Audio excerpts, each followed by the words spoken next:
The Tao of Self-Confidence, Episode 527. Welcome to the Tao of Self-Confidence, where I share stories of amazing women who have discovered their inner journey to self-confidence. Visit our website at thetaoofselfconfidence.com. Your inner journey to self-confidence awaits. Well, hello, friend. Welcome to the Tao of Self-Confidence, where I share stories of amazing women who have discovered their inner journey to self-confidence. I'm your host today, Sheena Yap Chan, and today I have an amazing lady on the show today. She is a freelance graphic designer turned creative entrepreneur, and I'm really excited to have her on today to share her story with us on self-confidence. So without further ado, I'm going to introduce you to Kat Gaskin. Kat, how are you today? Maybe you can fill in a little bit more about yourself to our listeners.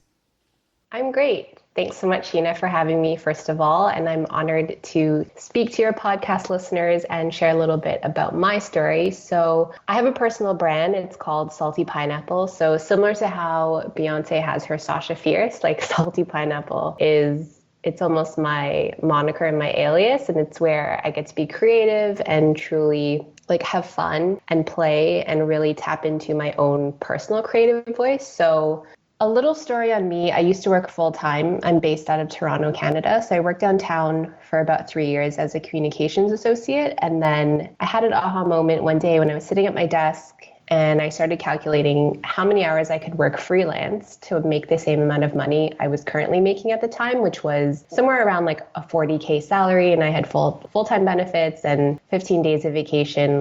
It was a very ideal job because of all the perks that I had, and I was just fresh out of university. But 3 years doing that became so repetitive and I was really bored at my job, and I thought, hey, I could just go full-time freelance and work 75% less. Ultimately, my goal was to work less and travel more. So once I kind of made that conscious decision, it took a year and a half to plan and save because I had expenses. I had to pay a mortgage at the time and pay for my car and all of those extra added life expenses. So it took me about a year and a half to finally take that leap into full-time freelance life. And that was in October 2012. So since then, I've been fully self-employed. I started off as a freelance graphic designer, and that eventually turned into a content creator. So what that means is working with brands and hotels and creating content for them to share on their social media, like Instagram and Facebook, or blogging for them. And essentially, I was able to travel all while making income through creating content. And then that turned into launching 2 e-commerce businesses. So right now I have the Content Planner, which is a product I design, and we can get into that later. And then I also have the Salty Pineapple Shop, which is a personal branded shop where people can buy mugs and art prints and phone cases, all designed by me. Awesome. Well, thanks for sharing that. And Kat, what's your cultural background? So I'm mixed, but if I were to kind of summarize it, I'm Chinese Guyanese. My mom is full Chinese and my dad is mixed, but they were both born in Guyana. Thanks for sharing that. And what would be your favorite self-confidence quote? My favorite self-confidence quote is coincidentally one that I came up with. And it's be a pineapple, stand tall, wear a crown, and be sweet on the inside. Not many people know that I'm the original creator of the quote because it went viral after I shared it on Instagram it was about 2014 that I had first shared it. And now it's on towels at Winners and in Walmart and all over the States and all over the world. So not many people know that I created it, but for everyone listening today, you're listening to the person who did. Awesome. Well, thanks for sharing that. And that's a great quote that you've created. So thanks for sharing that. And in your own words, how do you define self-confidence? Self-confidence to me is, knowing exactly who you are, never feeling threatened by other people's success, especially nowadays being bombarded with, Instagram and the social media highlight reel. I think someone who's self-confident, they don't feel threatened by looking at other people's photos. And quite the opposite, they feel empowered and inspired by other people's success and they feel motivated by that. Someone who's self-confident is also not afraid to be vocal about their needs, and they're unapologetic. They're not afraid to take responsibility for their failures. They pursue their own happiness, and essentially they just have complete self-awareness. So someone who is self-confident to me would be someone who's not afraid to say, you know what, that makes me upset, and this is why, and this is how I'm going to react, and not necessarily question themselves about whether they're hurting someone else's feelings or whether they're taking it personally. Both in life and in business, I think it is so important to have that self-awareness.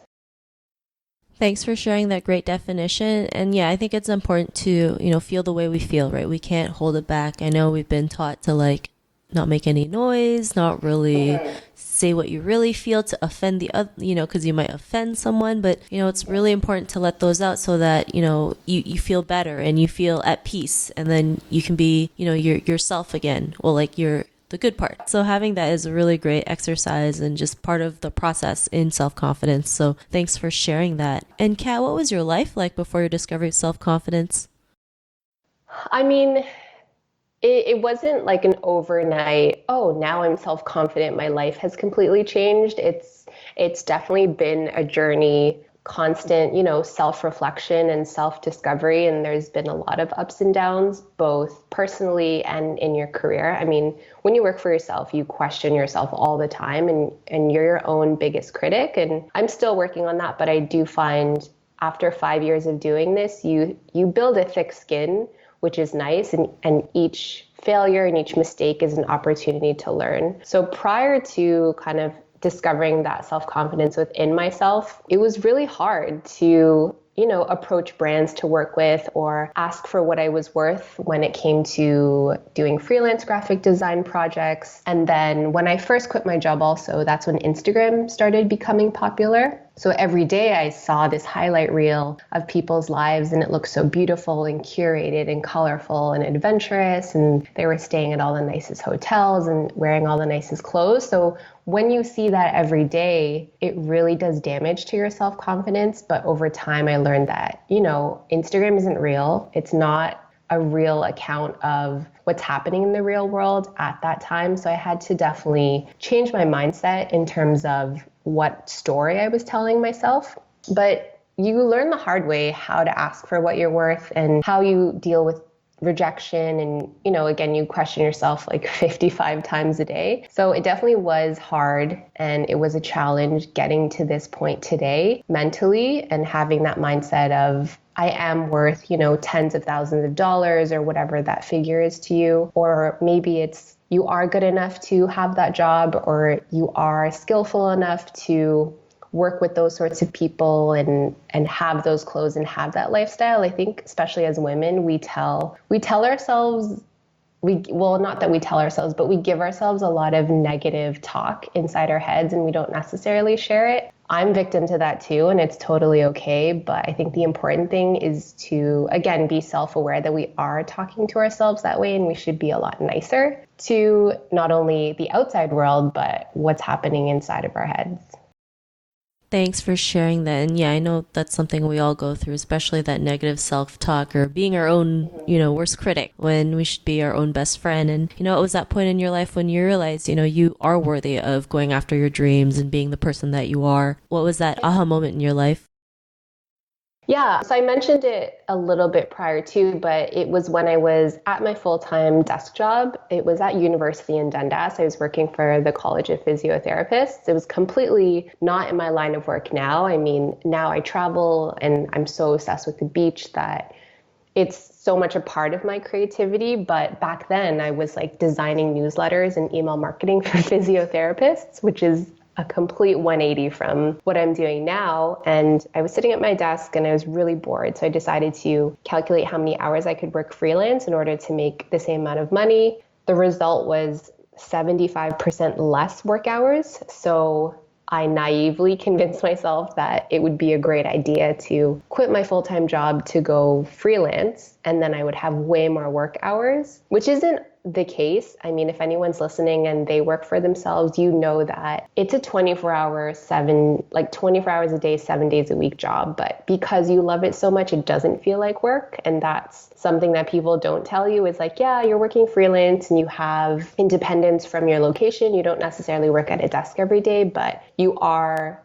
working nonstop, whether it's in your head or on your phone or in front of your laptop. That's the sacrifice you make, but it was the best decision I ever made. And now I'm always trying to encourage people who are a little bit afraid to just take the leap and try it and see what happens, because everyone's great at something and they all deserve to live out their purpose.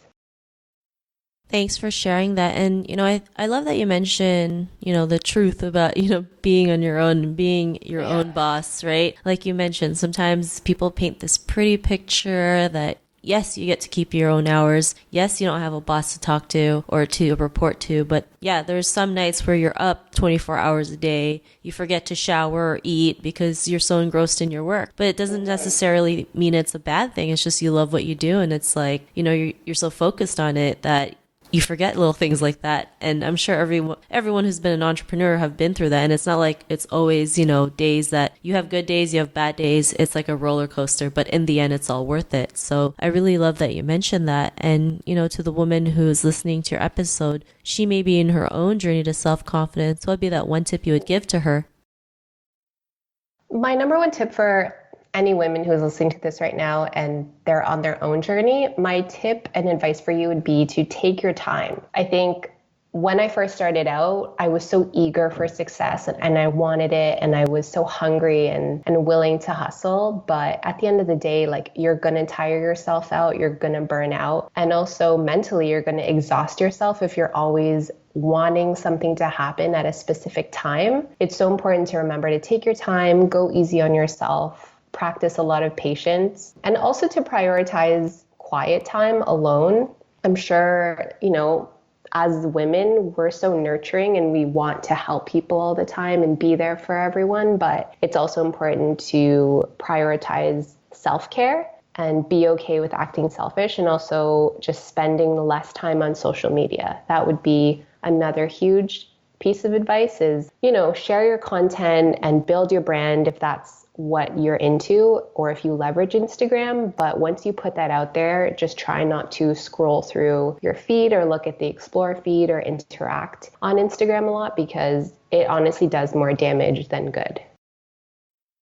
Thanks for sharing those great tips. And I love how you mentioned to just, take it easy. It's so important, especially when it comes to confidence and building it and learning to love ourselves and learning to take care of ourselves. We get so hard when we do something and it doesn't work out, but we just have to realize it's okay. The world will move on, we'll move on, and everything will still be good. So thanks for sharing that. And if our listeners wanted to get to know a little bit more about you and what you do, check out some of your work, is there any links or social media profiles we can connect with?